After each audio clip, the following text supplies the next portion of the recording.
SLLA Study Notes, Organizational Leadership. Describe the consequences for schools that do not meet accountability standards. Schools that do not meet accountability standards may be subject to local, state, or federal sanctions.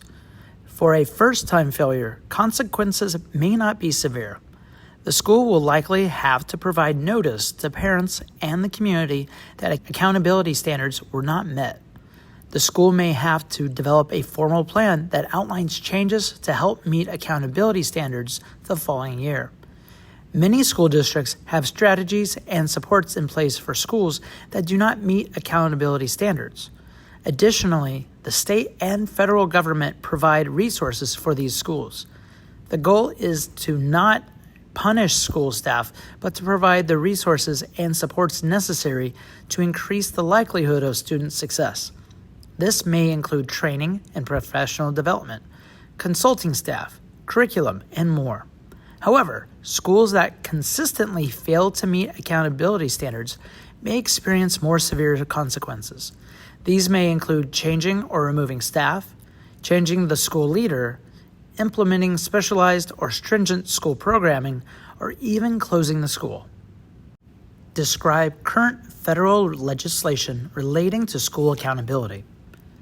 The most recent legislation related to public school accountability is the Every Student Succeeds Act, ESSA, which was enacted in 2015 during President Obama's administration.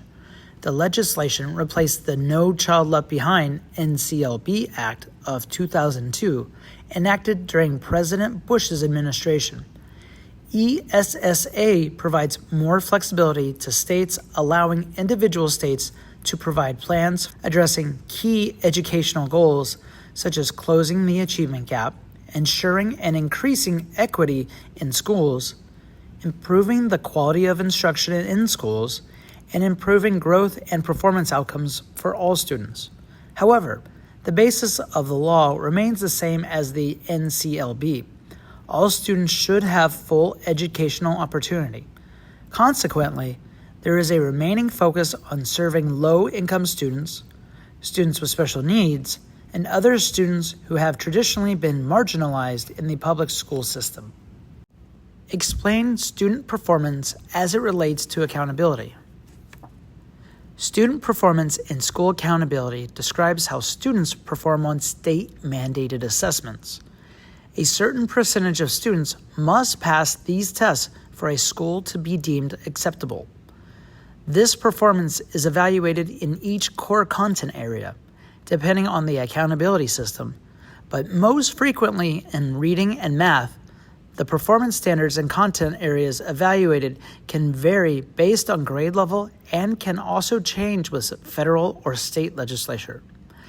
A school that performs well in one subject and not in another is still a failing school. Additionally, to ensure that all students are performing well and not just certain groups of students, school performance is evaluated for particular subgroups of students based on demographics.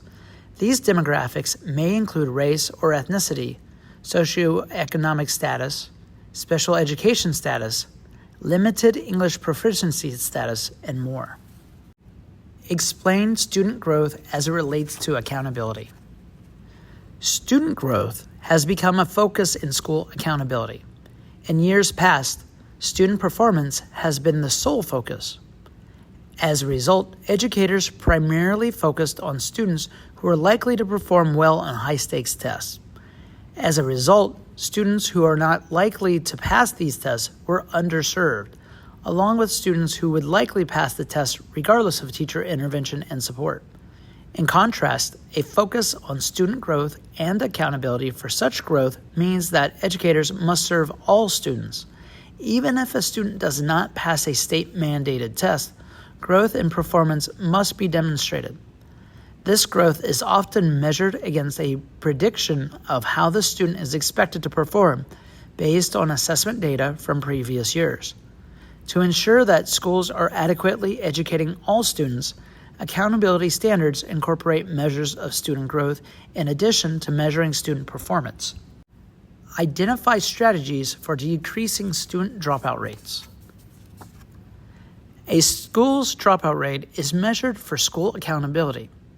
Additionally, dropouts miss their educational opportunity. Consequently, many school leaders are developing creative ways to decrease dropout rates. To encourage students to remain in school, leaders are implementing more engaging curricular programs featuring career pathways and opportunities to earn college credit. Other strategies include providing mentoring programs, offering a variety of extracurricular activities besides sports, and providing counseling and other mental health services. Also, some schools offer accelerated school programming to potential or recovered dropouts in an effort to help them graduate more quickly. To encourage dropouts to return to school, schools are providing assistance, support, and resources to families. This type of support often requires partnership with other organizations within the community. School leaders and other school staff often visit homes in the community to persuade students who have dropped out to return to school. Define international baccalaureate programs. An international baccalaureate IB program is a rigorous school curricular program that has been implemented in schools across the world.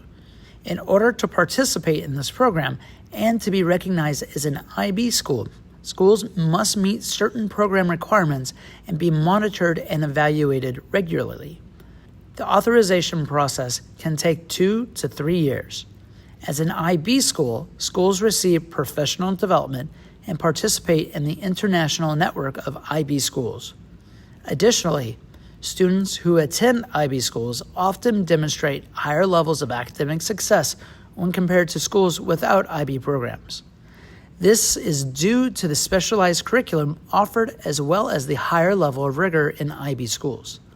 Students also have the opportunity to become more culturally aware and sensitive due to their acquisition of a second language as part of the program and their exposure to other students around the world. Describe the role of career pathways in schools. Career pathways are specific tracks that students can participate in to prepare them for specific career fields or jobs. These tracks or pathways include coursework that is relevant to a student's chosen field. For example, if a student is interested in a career pathway for law and public office, his or her pathway may include more reading, writing, and social studies courses than students in other career pathways, as well as more elective courses related to the skills necessary to be successful in that career. All school levels can implement career pathways. In elementary schools, the delineation between the various pathways may not be as defined as in high schools, but it can lay the foundation for future studies. For example, a student in fine arts career pathway from elementary school to high school would likely have an advantage over students who did not participate in a career pathway but are interested in fine arts due to the general exposure to and participation in fine arts related coursework. Some state accountability systems require high school students to identify career pathways as part of graduation requirements. Define advanced placement courses.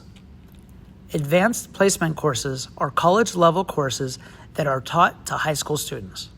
Advanced placement, AP courses, contain the content of college-level courses and are taught with college-level rigor by teachers who meet certain qualifications. These courses are usually core content courses such as reading, math, science, or social studies.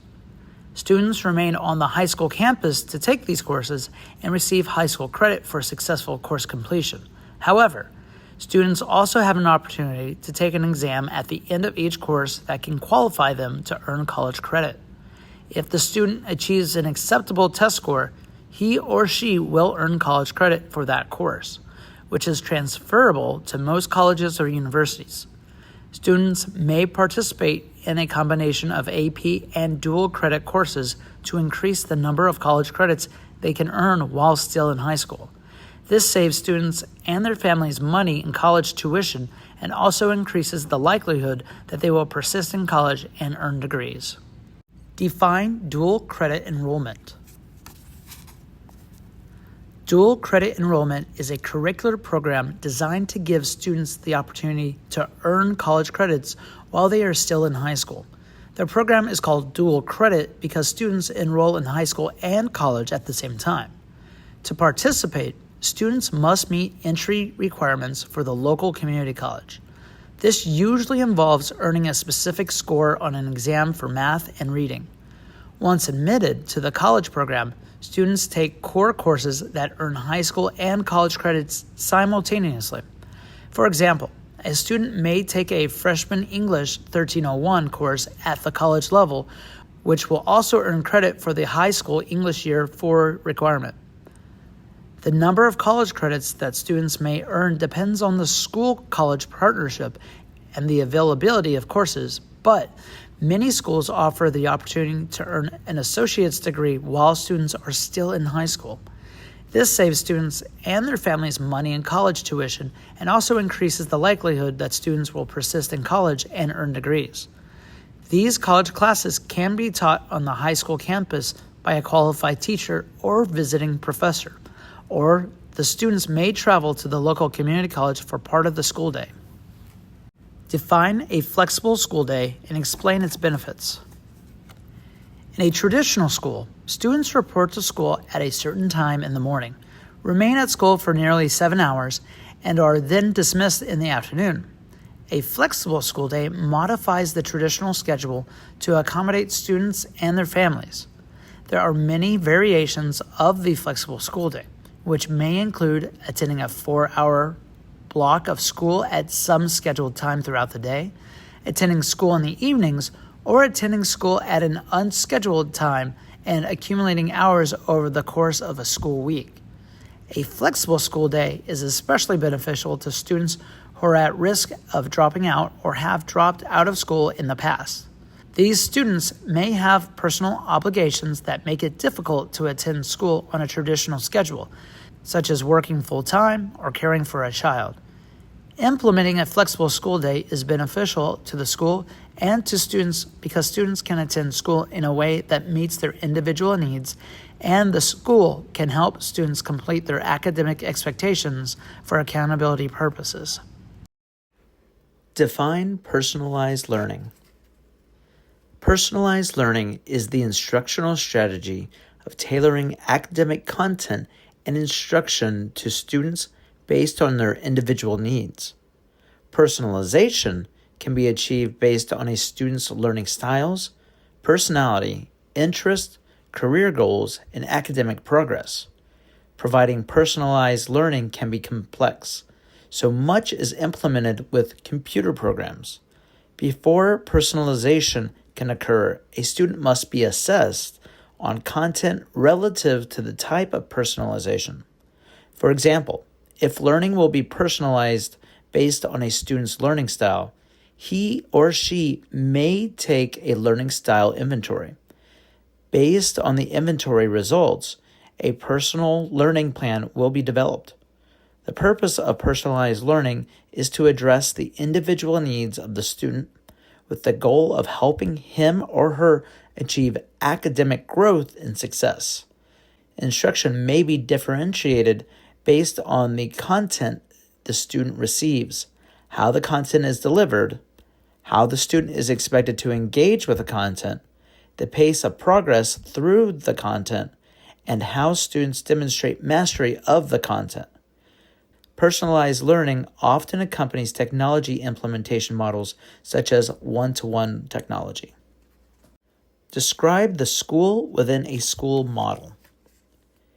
A school within a school model describes the creation of a specialized school program to be operated on the same campus as the traditional school program. The students participating in the specialized program are still students of the school, but may have limited or no interaction with the rest of the student body. For example, a high school may implement an engineering-based program on campus to which students must apply and be accepted. Students participating in this program will attend school on campus, but their classes, course pathways, and other activities are separate from the remainder of the student body. A school may have several schools within the school or just one. Each of these schools may be designated with its own budget, programming, and administration. In most models, the schools are still identified as one school for state and federal accountability purposes. However, some schools and school districts have extended the model and created an entirely separate school housed on the same campus. In these instances, the school programs are separate and only share the use of the school facilities. Define accelerated learning. Accelerated learning is the practice of delivering content to students at an accelerated pace. For example, a traditional high school course that is delivered during the 18-week semester may be condensed into 6 or 9 weeks. The purpose of accelerated learning is to provide students with additional learning opportunities. For example, if a student is already proficient in math, it can be reasoned that he or she should not have to sit through an 18-week course. Accelerated learning is also useful for students who have previously taken a course but were unsuccessful. These accelerated classes may be offered during summer breaks or built into the school's instructional program. Accelerated programs are often facilitated with technology-based programs, which can personalize and deliver content based on the student's needs. For example, a student enrolled in an accelerated course may take a pre-assessment online and then be assigned coursework based on assessment performance. A student would not have to complete coursework in areas of the course in which mastery is demonstrated. Describe the flipped classroom model. A flipped classroom model describes the instructional practice of changing the delivery of instructional content and the opportunities for guided practice within this lesson cycle. In a traditional classroom, a teacher delivers the content and may provide limited guided practice and in-class assignment. The student may be assigned extended practice independently within the class or in the form of homework. In a flipped classroom model, the student is provided with the instructional content electronically, typically in the form of a recorded lecture or the presentation video to watch outside of the classroom. In the classroom, the time that would have been dedicated to delivering content is used to support the student in guided practice. This allows the students more time and access to the teacher during the aspect of the lesson in which they are likely to need the teacher's guidance the most. This practice is considered a flipped classroom because, in essence, the lesson is done at home and the homework is done at school. Many schools have incorporated flipped lessons into their curriculum separately, while other schools have transformed their entire curricular program using flipped classroom. Define project-based learning. Project-based learning is the instructional practice of assigning projects to students as a means of driving instruction. In project-based learning, students are presented with a problem that must be solved. They are usually assigned to groups or teams for completion of the project. To solve this problem, students have to learn content, usually from more than one content area, and demonstrate mastery of a variety of objectives and skills. The teacher who has assigned the project delivers certain content to students and often provides access to designated resources. Students are responsible for extending their learning and conducting research using the available resources and the internet. The project is generally complex and can take as little as a few days to complete, or an entire school semester. With more complex project assignments, teachers expect students to demonstrate mastery of a greater number of learning objectives. Therefore, there may be multiple performance expectations for the project, such as papers, presentations, and more. Some schools integrate project-based learning into the curriculum, while other schools have designed their entire curriculum around project-based learning. Define middle colleges. Middle colleges are alternative high school programs that are operated on community campuses. The purpose of middle colleges is to provide an alternative environment for high school students and facilitate independent student learning. Students who attend middle colleges are given freedoms and liberty similar to college students and may even have a shorter school day or flexible school schedule. The school is operated by school district staff, and students take their traditional high school courses, but they are also given the opportunity to take college-level courses taught by community college professors. Middle colleges often appeal to students who do not fit with the environment or culture at their traditional school, or who seek to earn college course credits while still in high school. Some middle colleges are designed and funded as charter schools, while others are developed and operated as part of the traditional public school system. Define charter schools and identify their impact on the public school system. A charter school is a specialized public school that operates according to a charter with a local or national organization. The charter may dictate how the school operates and whom it serves. Charter schools are publicly funded, which means they have to meet state and/or federal accountability standards. However, unlike traditional public schools, charter schools do not obtain funding from local taxes. Attending a charter school is free to students and their parents, but there may be an application or entrance requirements. Charter schools provide communities with additional options for educating their children. Some charter schools specialize in serving at-risk youth, a particular gender, certain career paths, or other niche areas. Proponents of charter schools view these schools as an additional option for students, especially if the community schools are not meeting their needs. However, opponents of charter schools believe that these schools are taking funding, enrollment, and support away from neighborhood schools. Describe the challenges of promoting school safety. It is a school leader's primary responsibility to keep students safe while at school. This responsibility can be challenging for a variety of reasons.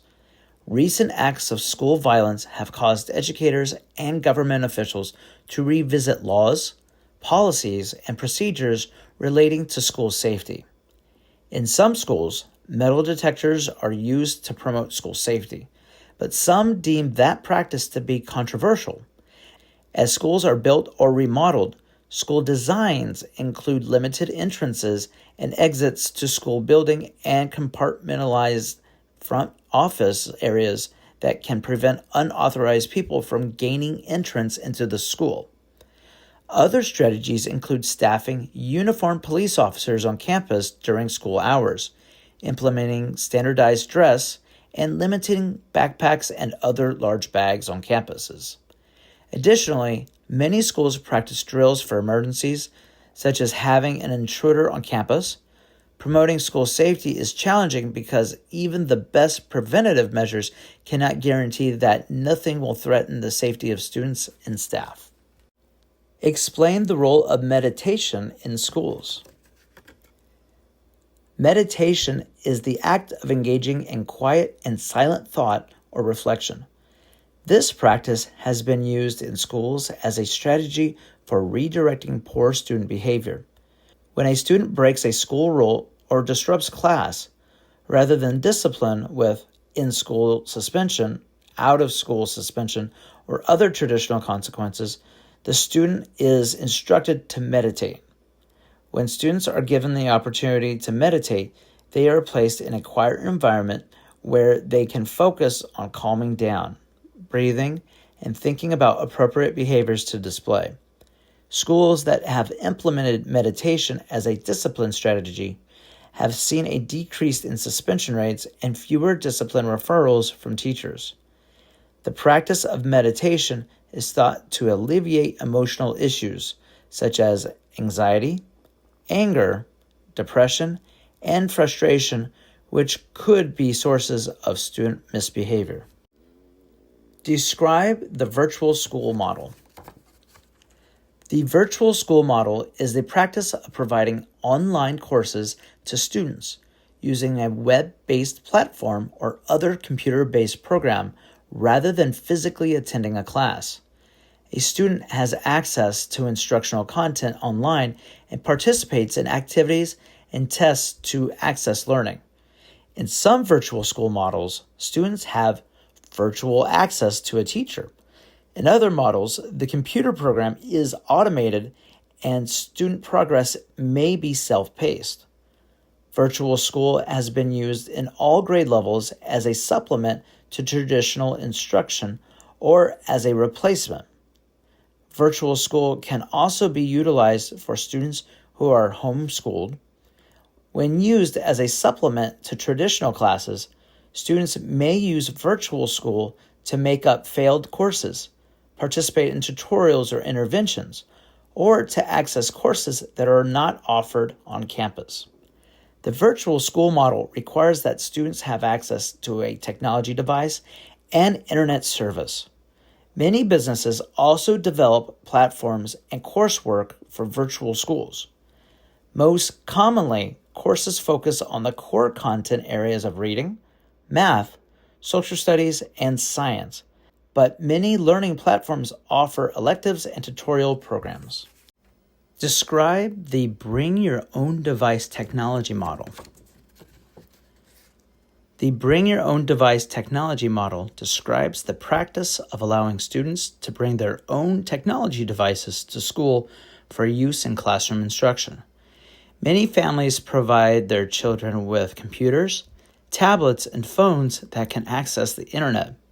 When this model is implemented, students can bring these devices to school and use them to participate in computer-based or web-based activities.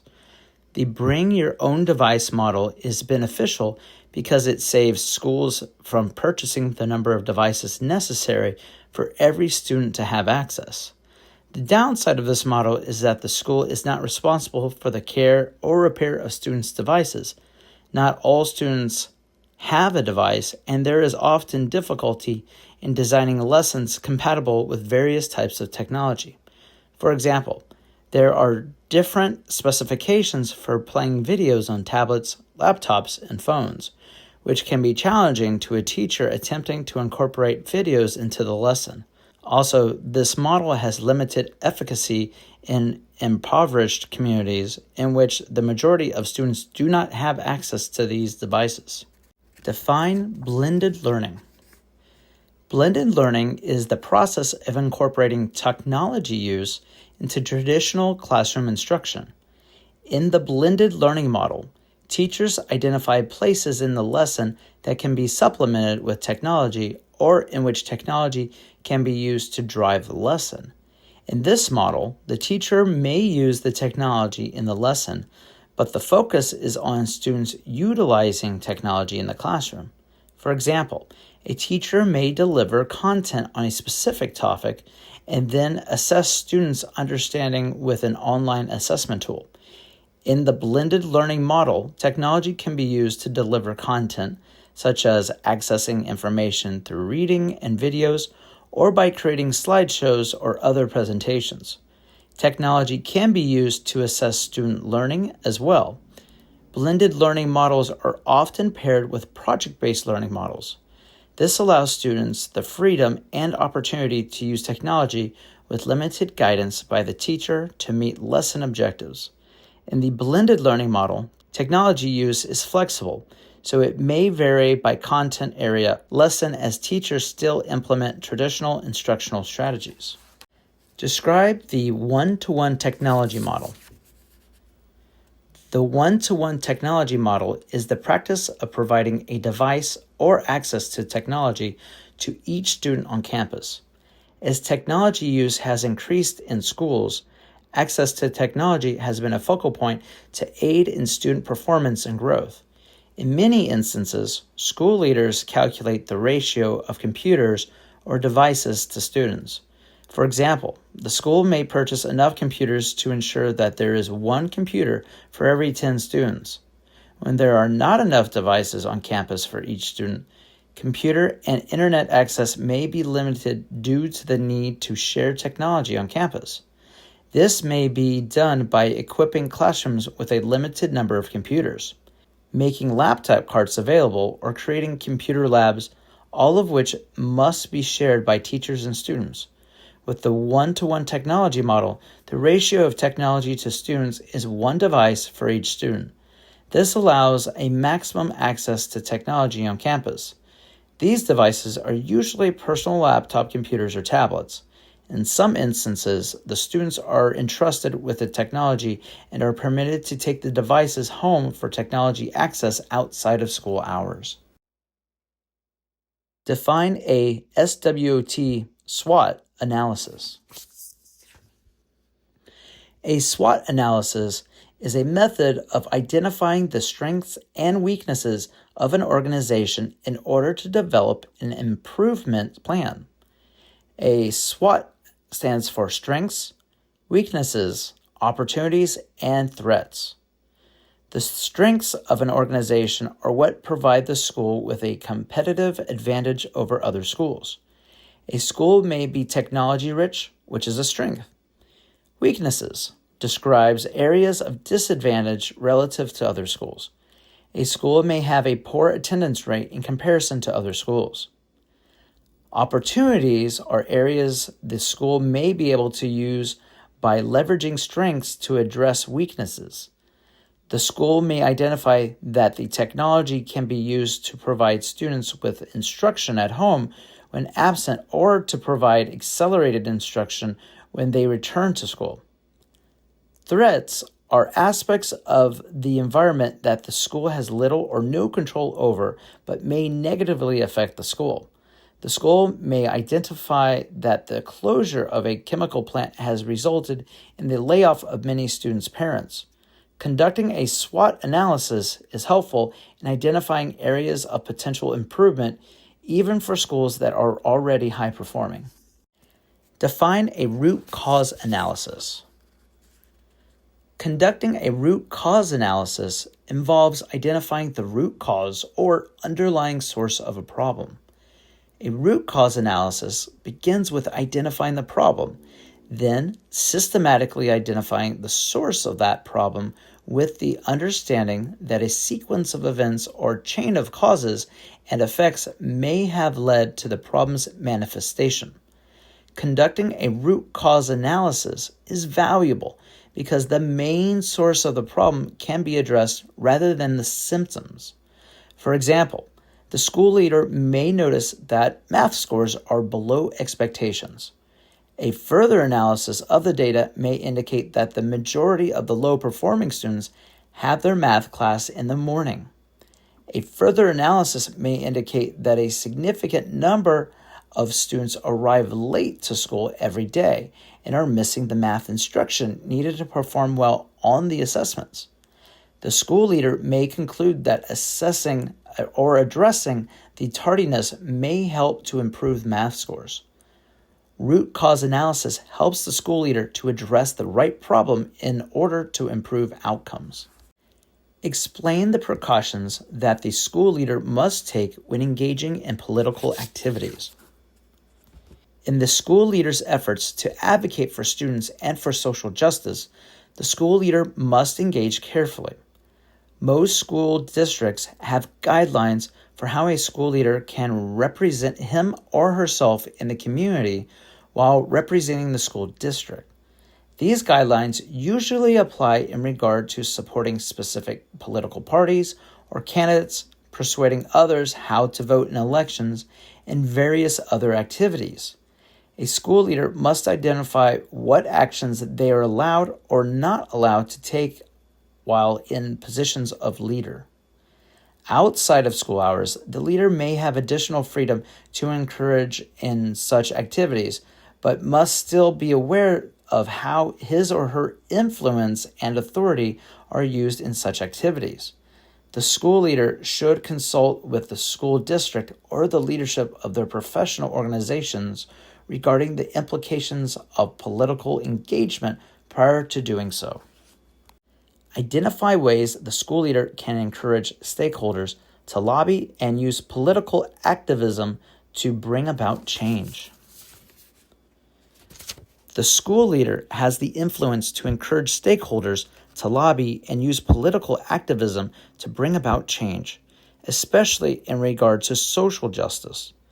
The primary way that the leader can encourage engagement is by educating the community on present issues. The leader often has several opportunities to speak to community families en masse. These opportunities can be used to educate families about education trends and politics that will ultimately affect the community, school, and families. By promoting awareness, the leader can empower parents and community members to become active. The second way the school leader can encourage engagement is by showing community stakeholders how they can become involved. The school leader can invite community stakeholders to be active in bringing about change by writing letters, sending emails, making phone calls, or engaging with political leaders. Data is essential in the identification of weaknesses in the school program. Differences and changes in the data, identifying potential areas of improvement, may be observed. The school leader may identify disparities in the data between the school and others in the district. For example, the school leader may note that on a district benchmark assessment, his or her school had the lowest overall performance. Based on that data, the leader could develop a plan for improvement. Data may also reveal a disparity in performance on campus from one school year to the next, or between various groups of students. Other data that can be used to identify areas of needed improvement include student attendance data, discipline data, compliance and data reporting, staff performance or evaluation data, and more. All data collected on campus has the potential to indicate needed improvements in the school program. The school leader should analyze the data in comparison to other data as well as changes, trends, and gaps in the data. Identify areas of school programming that should be evaluated for weaknesses. All areas of school programming should be evaluated for weaknesses. Academic performance is most often evaluated because this is the basis for school accountability measures. A school leader should examine the alignment of curriculum to assessments, the quality of instruction that is delivered, and the rigor at which it is delivered. However, other aspects should also be evaluated. These include school safety, school culture, parental and family engagement, and much more. For example, a school leader should determine if school safety procedures are up to date and should also assess the performance of students and staff during safety drills. School culture can be evaluated based on student and staff perceptions as well as by experiences and feedback of visitors on campus. Also, the school leader can identify whether the school is achieving family engagement on campus, if it is in the desired areas, and if it is producing the desired outcomes. There are always aspects of the school program that can be improved, so the school leader should have a mindset of continuous improvement. Explain the purpose of educating community stakeholders about state and federal education processes. The purpose of educating community stakeholders about state and federal education processes is to help them understand the reason for the laws and policies that govern the education system and to help them engage in the state and federal processes. Many school policies and procedures are developed in response to state and federal laws. When community stakeholders are aware of the laws that impact their children, they are more likely to engage in the processes to effect change. For example, a community may believe that their students should not be subject to standardized testing. Those community members would need to be informed of the accountability laws that require assessment of students. Then the community members would be able to participate in the processes that could affect those laws in the future, such as voting. Explain the purpose of educating community stakeholders about local education processes. The purpose of educating community stakeholders about local education processes is to help them understand the reason for local policies and procedures, and to help them engage in the local education processes. Community stakeholders who are uninformed or misinformed on local education processes may mistakenly assign responsibility or culpability to the school and school leader. Stakeholders should be aware of the decision makers within the school district, the processes for decision making, and how they can participate in those processes.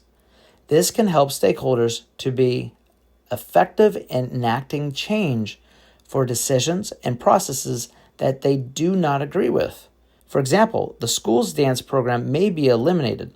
Stakeholders may mistakenly believe that this was the school leader's decision when, in reality, the school district eliminated funding for these types of programs district-wide. Stakeholders should be educated regarding the budgeting process and how they can participate in the decision-making for district and school budgets. Describe the value of facilitating discussions with teachers to identify areas in need of improvement. Teachers can help the school leader identify areas of the school in need of improvement from their perspective. Teachers are responsible for implementing the school program the leader designs. As a result, they are often aware of needed areas of improvement that the school leader cannot see. When a school leader facilitates discussions on school improvement with teachers, they are in a position to gather information that they may not have discovered otherwise. For example, the teachers may point out a misalignment in the curriculum's scope and sequence and the assessment calendar, which causes the performance data to be skewed. This information can help the leader analyze data that has already been collected and devise a plan for revising the assessment calendar. Additionally, including teachers in the discussion increases buy-in.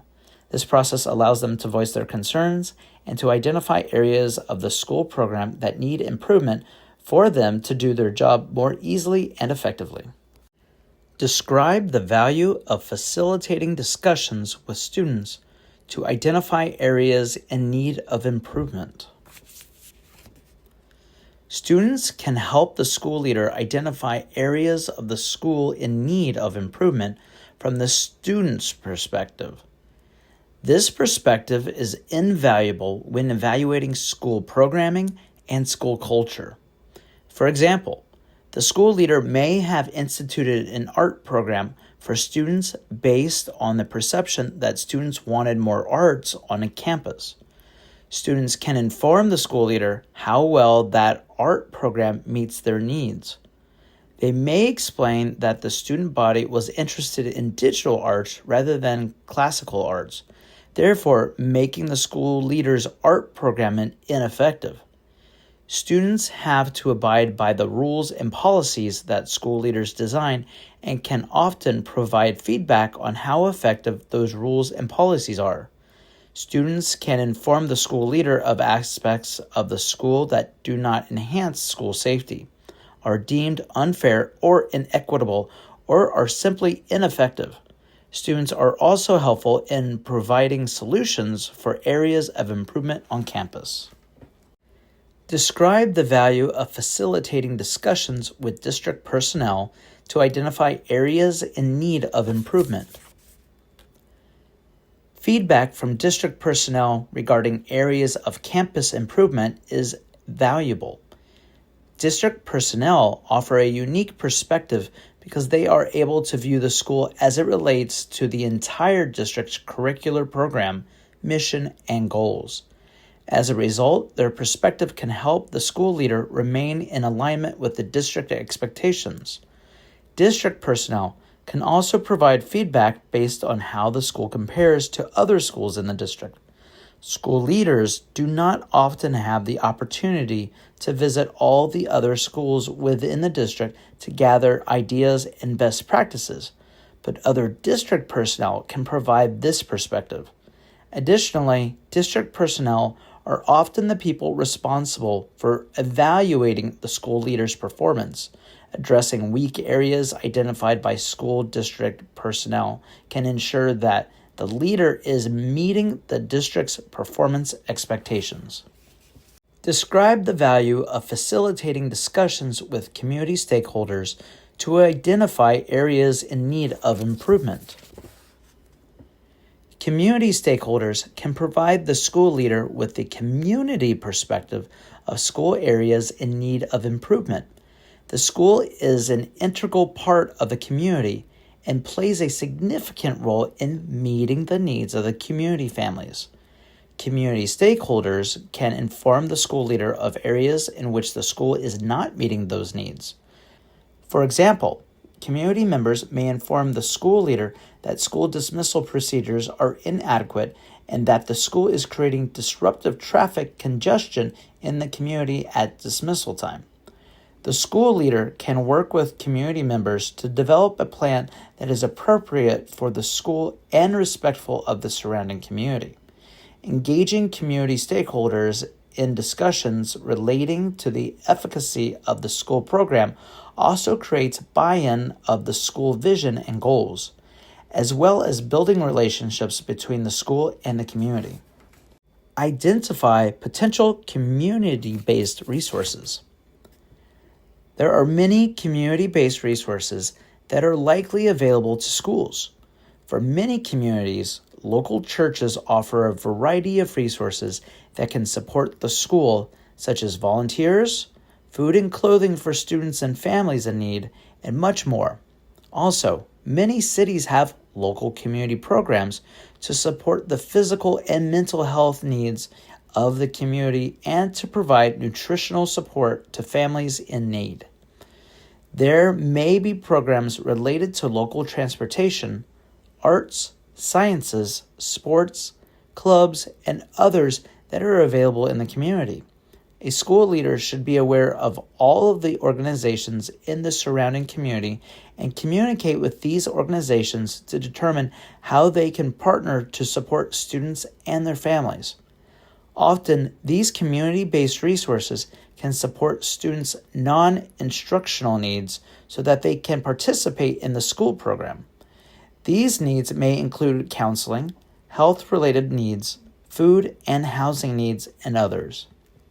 Explain why a leader would seek additional resources for accomplishing goals. A school leader may seek additional resources for accomplishing goals because there may not be sufficient school funding to accomplish everything that needs to be accomplished. When planning school budgets, leaders have to determine how to allocate funds. Often, budgets have shortfalls, especially for initiatives that are lower on the priority list. As a result, a leader may have to seek funding and resources from outside of school to accomplish these goals. These additional resources may be in the forms of grants, donations, volunteers, etc. For example, if a school leader wanted to establish a garden on campus, rather than using school funds for gardening supplies and staff to tend the garden, the leader may solicit donations of gardening tools and volunteers to work in the garden. These types of resources can be very beneficial to the instructional program and elevate some of the constraints of the school budget. Explain the importance of participating in professional education organizations and associations. It is important for school leaders to participate in professional education organizations and associations. Many organizations have been created to support educators in various stages of their career. There are organizations primarily created for teachers in the classroom, even organizations specific to particular content areas. There are also organizations created specifically for school administrators. Additionally, school leaders may consider joining organizations related to the field in which they obtain their degree. These organizations provide training, information, and networking opportunities. Some offer legal help and protection as well. Most organizations charge a fee for membership, and members have access to a website, newsletters, training opportunities, job postings, and leads, networking events, and much more. The information provided through these organizations can also help school leaders stay current on trends in education, changing laws and policies, and politics that affect the field of education. Additionally, networking within these professional organizations can provide opportunities for growth, advancement, and partnerships. Describe the leader's role in seeking additional resources for accomplishing goals.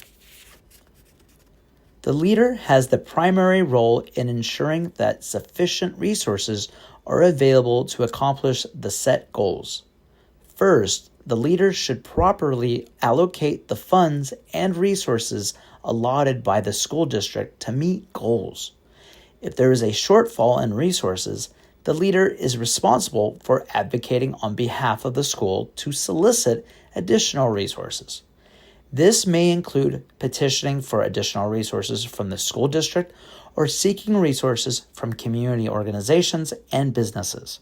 A leader may apply for grants to support the school program, seek donations of funds, resources, or equipment, or gather volunteers for staffing support. For example, if the school cannot afford to purchase new computers, a leader may ask a business organization to donate used computers to the school.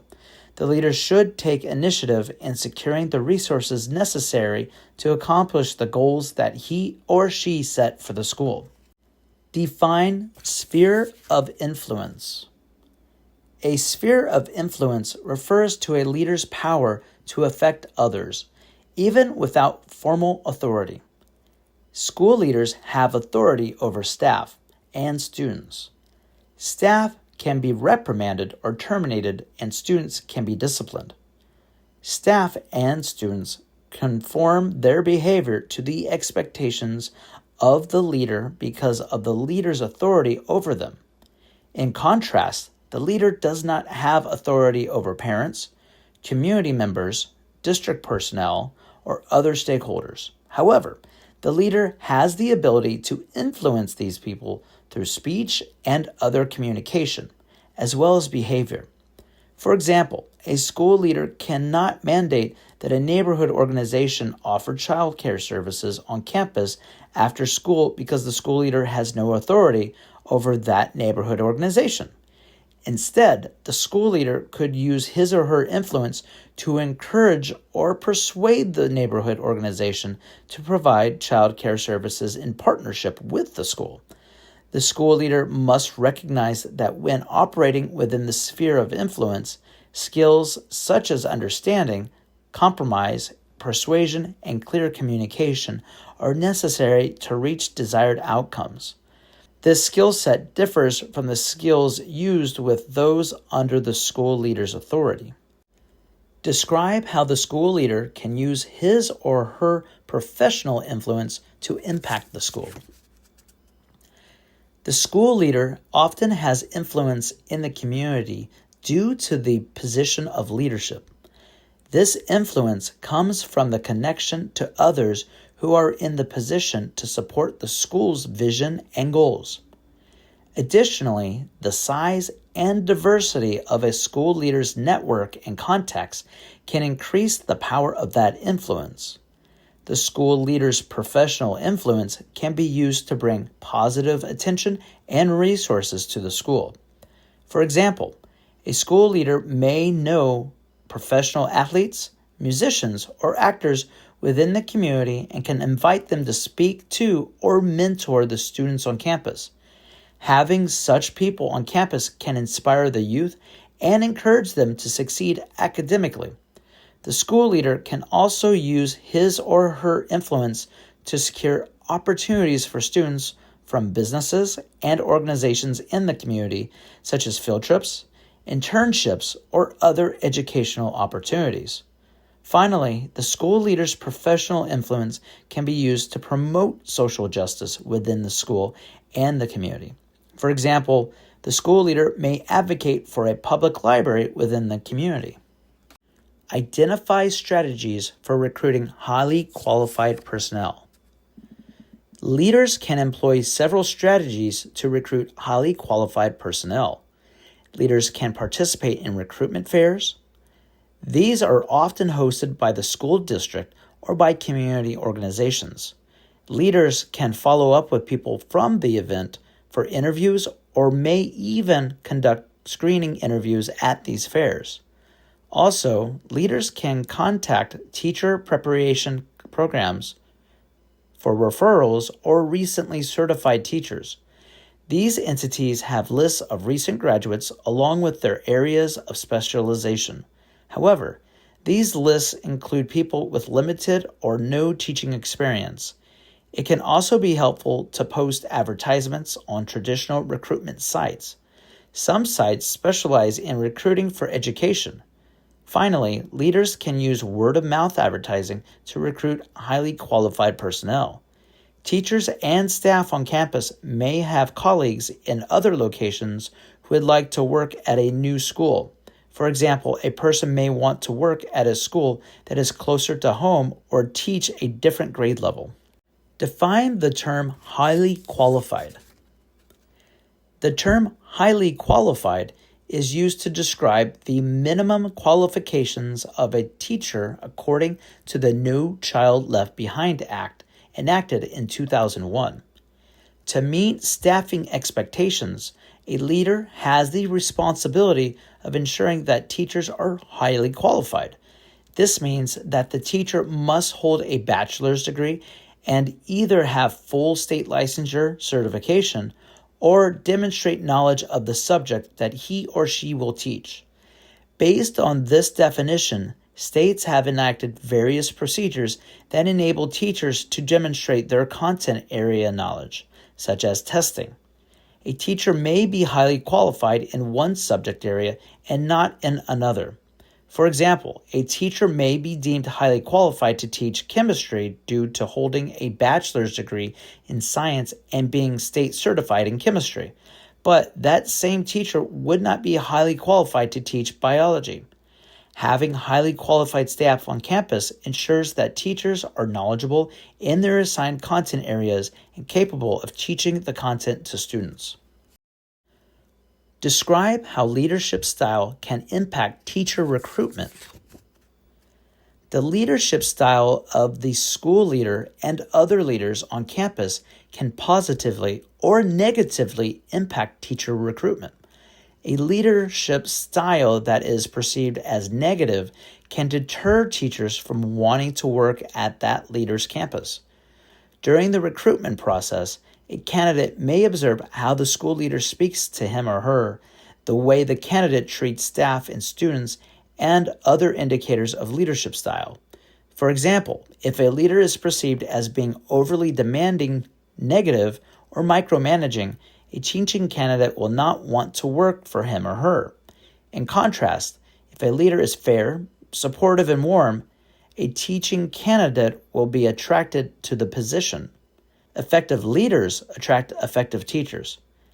Teachers will seek to work on campuses where they will thrive and grow, and the school leader is an indication of whether the campus will meet a teacher's professional needs. Describe how school culture can impact teacher recruitment. School culture is determined by the leader and the staff of the campus. The school culture can create a welcoming environment for new teachers, or it can repel them. When the school culture is positive, focused on students, and driven by excellence, teachers will want to be part of the culture. They will be motivated by the positive culture and will recruit others to join them. Additionally, when the culture is positive, students thrive, which can make the teacher's job easier and more enjoyable. On the other hand, if the school culture is negative, teachers and staff will likely have negative attitudes as well. Teachers will seek a way out of that school environment rather than encouraging others to join the team. This negative culture can negatively affect student academic performance and behavior. If a potential teacher candidate observes a negative school culture, he or she may be unwilling to work at that campus. Explain the impact of having temporary staff on the instructional program. At times, it is necessary to have temporary staff to support the instructional program. If there is a teaching vacancy or if a teacher is absent for an extended period of time, a leader may have to obtain temporary personnel until a permanent solution is found. Often, however, temporary staff persons are not highly qualified and do not have the same training and experience that permanent staff members do. As a result, the quality of instruction may be reduced when temporary staff persons are in the classroom. Additionally, with temporary staff persons, there may be a need for increased monitoring and support from other permanent staff persons, such as clerks and administrators, to ensure the effective and efficient progress of the instructional program. This can produce further strain on staff and the instructional program. To ensure that the instructional program is excelling and that students are receiving high-quality instruction, the school leader should minimize the need for temporary staff. Describe the importance of being fully staffed at the outset of the school year. If a school leader has numerous teaching vacancies, it can be difficult to have all staff in place at the outset of the school year. However, the beginning of the school year is a critical time that can impact the success of the entire school year, so a leader should strive to have 100% of staff in place before school starts. First, important training and professional development occur prior to the start of school. A teacher who is hired later will miss these. Additionally, teaching staff begin to bond and unite as a team prior to the start of the school year, and a teacher would miss the opportunity if hired late. Also, students learn procedures and expectations for behavior and learning at the beginning of the school year. A teacher who is hired late may have to reset expectations for students, which could cause a difficult start for both the teacher and the students. Describe the role of technology on campus. Technology on campus impacts campus safety, communication, and instruction. Technology hardware and software are vital to the school. Technology can be used to assist with campus safety. For example, cameras are placed on campus to monitor activity. These cameras and the associated software necessary for monitoring and recording the camera feeds are important to school safety. Other technology used for safety includes intercom systems for screening of visitors, software to conduct background checks of visitors and volunteers, and automated door locking systems. Technology also aids in effective communication on campus. Emails, intercoms, and radios, PA systems, marquees, and other forms of technology are used to communicate to staff and students. Also, technology is very useful for instruction. Computers, projectors, printers, and many other technological devices enhance the quality of instruction that is provided to students. Both staff and students may use these devices as part of the instructional routine. Explain how a leader should determine what equipment to acquire and when. A leader must decide if new equipment is necessary for the effective operation of the physical plant as well as the implementation of the instructional program. A leader should be aware of the life expectancy of the various equipment that is already on campus so that he or she can determine when new equipment may be needed. This helps in the planning of maintenance, repair, and replacement cycles. Also, the leader must determine if equipment is mandatory or optional. Equipment that must be present on campus for its operation is prioritized over equipment that can be acquired or replaced at a later date. For example, a leader may need to postpone the acquisition of a new science lab equipment in order to repair air conditioning units. School finances must also be considered when contemplating the acquisition of new equipment. A leader may need to postpone the purchase of major equipment until a new fiscal year due to budget constraints. The school leader should also consider the impact of the new equipment. If the purchase of the new equipment will impact the majority of the students or staff, it can be placed higher on the priority list than equipment that may impact a small group of students, such as a student organization or specialized instructional program. Compare centralized budgeting and decentralized budgeting. Centralized and decentralized budgeting refers to the focus of control for budgeting decisions within a school district. In a centralized school district, all budgetary decision-making is conducted by district leaders within the district office. Principals and the campuses they lead have little to no budgetary authority in a centralized district. When a district is centralized, principals must follow strict guidelines as to what can be purchased and when. The benefit of a centralized budgeting process is that budgeting decisions are controlled and quality and efficiency can be easily monitored. However, this type of system can prevent staff buy-in and cause school leaders to feel that they do not have the authority to make the changes necessary for their school to be successful. In contrast, in a decentralized district, principals have the authority to make budgetary and purchasing decisions. This allows principals to determine which resources meet the needs of each individual campus and gives them the latitude and flexibility to address campus needs. The benefit of a decentralized budgeting process is the flexibility and increased buy-in of leaders. However, this type of system can be more difficult to monitor and cause more instances of mismanagement of funds. Describe how school funding is calculated. School funding comes from a variety of sources. The federal government provides some funding, but this is usually not substantial and may fluctuate due to changing budget decisions at the federal level. The state governments also provide funding to schools based on income and/or sales taxes. The majority of school funding is gained from property taxes within the school district. Both residences and commercial properties are taxed, and a portion of those taxes are allocated to school districts.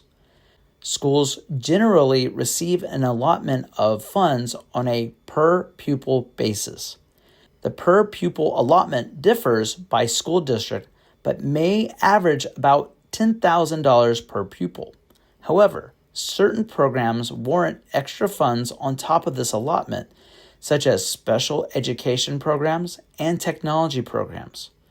Schools and school districts often seek grants and donations from foundations to supplement their budget. Identify factors that can affect a school budget each year. A school's budget is not fixed, but can vary from year to year based on a variety of factors. Funding from the federal and state government can fluctuate and impact campus budgeting. In some years, the government provides one-time funding that cannot be expected in subsequent years, which causes fluctuations. Additionally, the government can change allocations of funding for specific programs. For example, allocations of funding for career and technology education may be altered, so even though the number of students participating in the program does not change, the received funds do. Local property taxes may change in a school district, affecting the money allocated to schools. Additional factors include changes in student enrollment, changes in school programming, and other factors. Each year, a school leader must evaluate the proposed budget for the school year and make decisions based on each year's budgetary allocations. Identify the factors that a leader should consider when allocating funds. A leader should consider multiple factors when allocating funds. First, the leader should refer to the school's vision. The allocation of funds should align with the vision. Similarly, the leader should align the allocation of funds to the school's goals. It is likely that the goals that are set for the school require funds and resources to accomplish them, so these funds should be allocated first. A leader should also consider whether funds are recurring or one-time funds. When a school receives funds that will not be renewed, a school leader must ensure that whatever is completed with those funds is sustainable for the future once those funds are gone. The school leader must also evaluate the school program and organizational structure to ensure that sufficient funds are allocated to the successful and efficient operation of the school program. Define a bond referendum and explain its impact on schools. A bond referendum is a proposal to borrow funds long-term to fund major capital improvements. Since these capital improvements are costly, the bond allows the expenses to be spread over time so that the costs are covered by current and future taxpayers. Since these capital improvements are costly, the bond allows the expenses to be spread over time so that the costs are covered by current and future taxpayers. The bond must be approved by voters because of the obligation that taxpayers will have in paying for the expenses incurred by the capital improvements. Funds secured through a bond referendum can be used for construction of new schools or district facilities, renovation of existing schools or district facilities, and other updates related to physical aspects of the plant. Bond funds can be used to help schools update their buildings to new city or county building codes, ADA requirements, and technology requirements. Construction due to capital improvements may cause the displacement of students and staff from certain areas of the school plant where construction occurs, or, in more substantial projects, relocation to another setting until construction is completed. Describe how a leader can monitor the physical plant for safety and compliance. A leader can monitor the physical plant for safety and compliance in several ways. First, a leader should have a plant operator who is responsible for ensuring the plant's safety and compliance. The leader should meet with the plant operator regularly to address any concerns that may arise. Second, the leader should conduct regular walks of the plant to inspect it for safety and compliance. During these walks, the leader should take note of plant aspects that may need repair or maintenance. Also, the leader may receive formal or informal feedback regarding needed repairs and maintenance from instructional staff. Finally, city or county officials will conduct regular inspections and provide reports. These reports will detail aspects of the campus that are in compliance, out of compliance, or in danger of being out of compliance with regulations. The school leader can use these reports to ensure the plant's safety and compliance. Explain the importance of effective data systems. Effective data systems are important for managing the organizational systems on campus. Data systems relating to student and staff population data are essential to the effective planning and management of the organizational system. For example, staffing is often determined by the number of students enrolled in the school and the allocation of those enrollment numbers to various aspects of the instructional program, such as grade levels, special populations, magnet programming, and more. Leaders must have accurate data for student enrollment in order to allocate staff to the various programs on campus. This type of data also impacts class sizes and student-to-teacher ratios.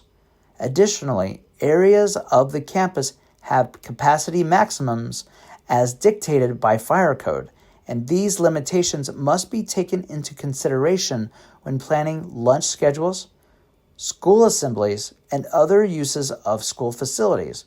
Effective data systems are also necessary to make decisions related to funding and resource acquisition and allocation, in addition to instructional decision-making. How can a campus leader plan for crises? Even though crises are unpredictable, a leader can plan in advance to ensure that the school is as prepared as possible. First, the leader should have emergency plans in place for events such as natural disasters, fires, medical emergencies, intruders on campus, etc. These plans should be written, and key emergency staff should be trained on how to implement the plans in times of crisis. Additionally, the leader can implement drills to practice the crises plans. The leader can evaluate staff and student performance during these drills and provide feedback to participants or revise the emergency plans based on the performance. The leader should also be familiar with district policies regarding emergency plans, drills, and reporting. A leader should make contact with local emergency services in the community to establish a relationship and ascertain important information and contacts to help in the event of an emergency or crisis.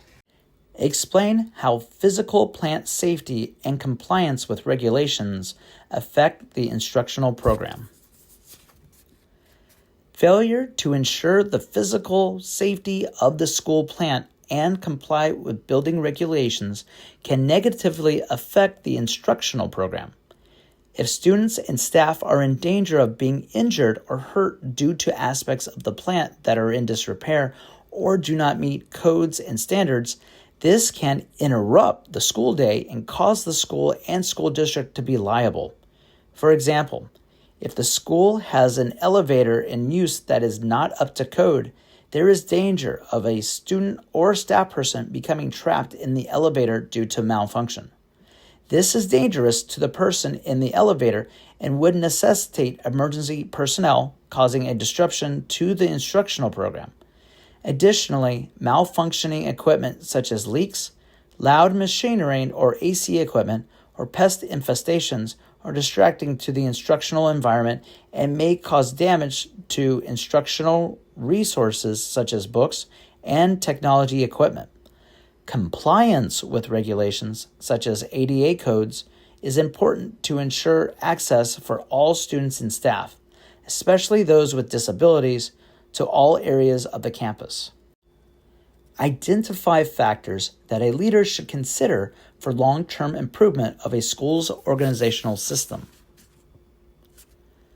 For long-term improvement of a school's organizational system, the leader should consider alignment to vision and goals, availability and allocation of resources, and spatial designs. First, the organizational system should support the school's vision.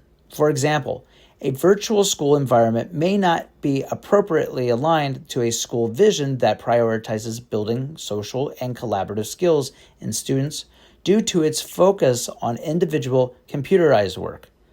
Consequently, the leader needs to determine if the school's organizational system needs to be changed to reflect the changing needs of the students and community that the school serves. Next, the leader needs to determine the availability of both physical and human resources and how those are allocated to support the school's organizational system. This may require hiring additional staff, replacing or redesigning staff positions, or acquiring new resources such as technology devices. Finally, the leader needs to consider whether the layout and organization of the physical space in the school is conducive to the school's organizational system. To implement a school within a school model, for example, the leader may need to redesign or relocate certain classrooms and offices. Identify factors that a leader should consider for short-term improvement of the school's organizational system. A leader should evaluate the school's organizational system for continuous short-term improvements. Factors to consider include functionality, training, and resources. The organizational system should function smoothly and efficiently. This is indicated by student and staff transitions throughout the day as well as flow of information and resources. For example, if the school's organizational system is made up of small learning communities, it would be effective to place resources such as supplies and copiers near the learning communities. Also, the leader should ensure that staff has the appropriate training to support the organizational system. For example, if the organizational system is based on a project-based learning environment, staff will need appropriate ongoing training to support this type of system. Finally, the leader should ensure that the school has the appropriate resources, both physical and human, to support the organizational system. This may include reassigning certain resources from one area of the school to another. Describe systems thinking and how it applies to the school organizational system.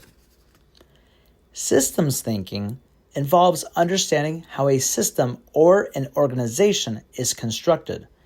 It is an understanding of the many parts that make a system work, how those parts interact with one another, and how those parts relate to the larger context of the system. For example, the system of providing food to students in the cafeteria is one part of the larger campus system. A leader who understands systems thinking understands that how the cafeteria functions can directly or indirectly affect the way another system functions, such as the classroom.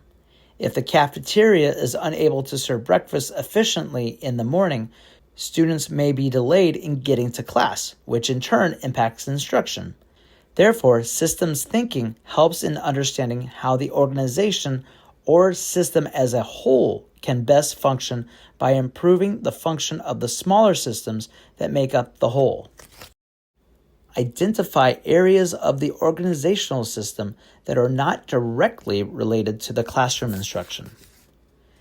Many organizational systems are part of the campus system but are not directly related to instruction.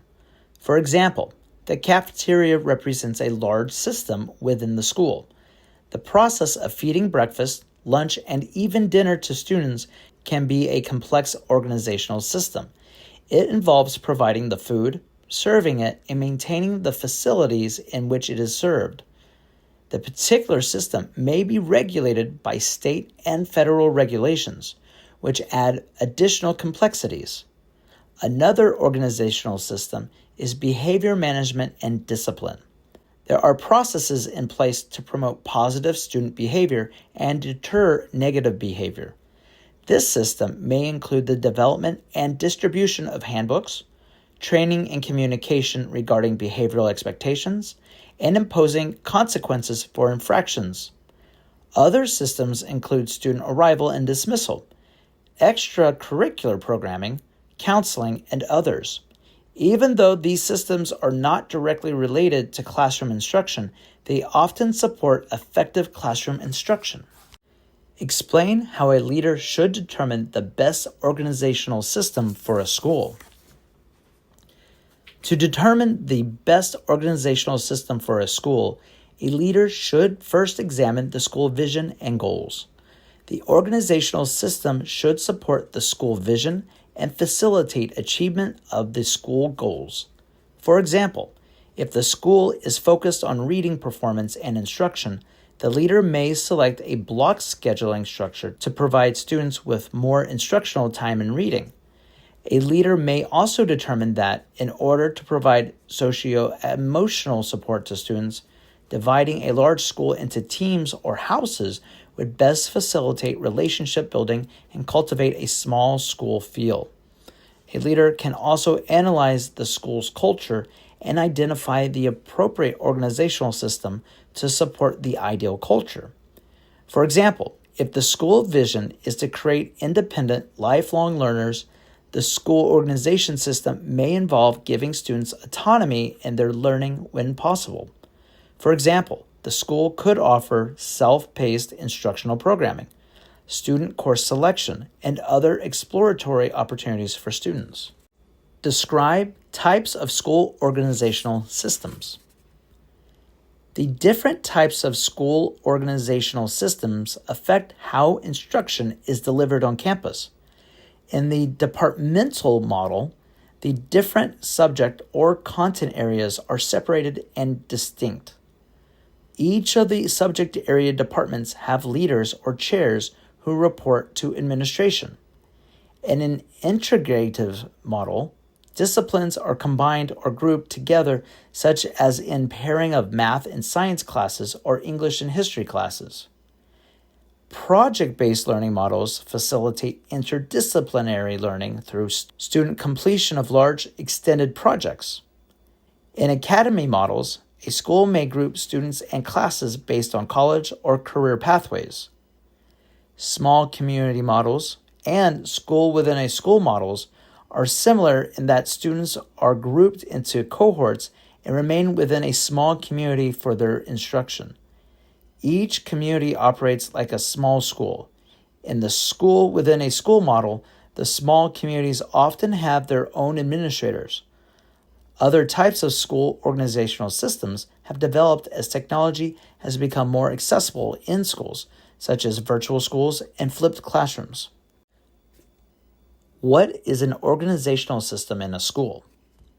A school organizational system refers to how a school is organized in relation to resources, personnel, time, and space to achieve student learning and success.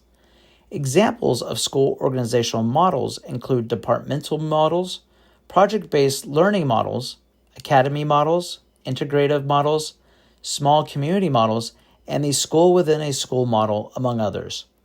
The organizational system dictates the structure of the school and its systems, how personnel are allocated and what personnel are needed, what resources are needed, and how the physical space of the school is designed and utilized. Consequently, the organizational system in a school dictates how instruction is delivered and how student learning is achieved.